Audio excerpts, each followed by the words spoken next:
Dr. Deborah, my question is that the instances where doctors have been going on strike have risen, with the recent one being the interns in July 2024.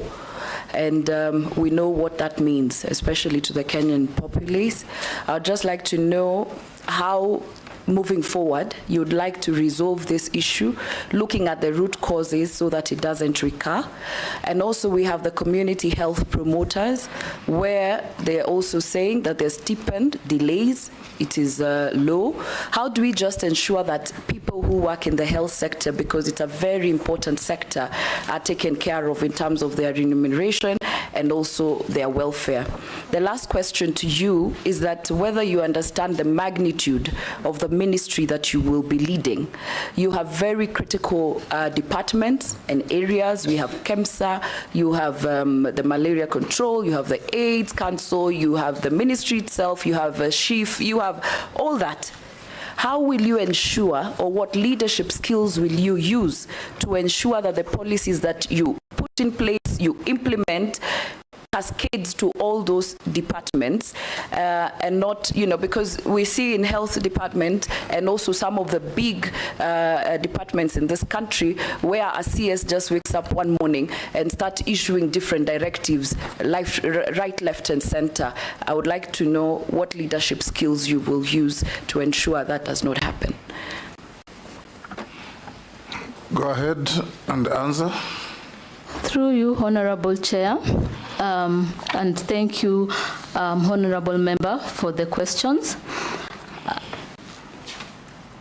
So indeed, the doctors' strike has been a challenge over time in immemorial, and every cabinet secretary has dealt with that challenge.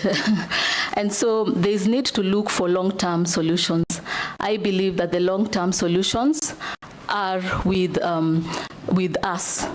So we need to work together with the unions, the doctors themselves, the interns. We need to work with the bodies, the Ministry of Education, among other stakeholders, to come up with a solution. I don't have a solution, but what I am saying is we need to have a situational analysis and be able to develop action plans following that.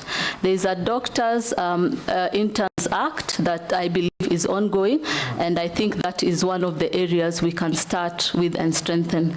Equally, there are the return to work formulas that were given to the doctors, of which we can implement with support from Treasury and other sectors. Regarding the multiple departments, I would want to run the office with high integrity. I have seen that we have wonderful national technical leads in the office. We have DG, we have the PSS. I believe by having weekly meetings and sharing reports, conducting monitoring and evaluation routinely, we can be able to strengthen this. But we need to align it with the national strategy and the MTP plan, identify the priority activities, the timeline, and the budget. And if the Treasury is able to provide the budget, then we can implement.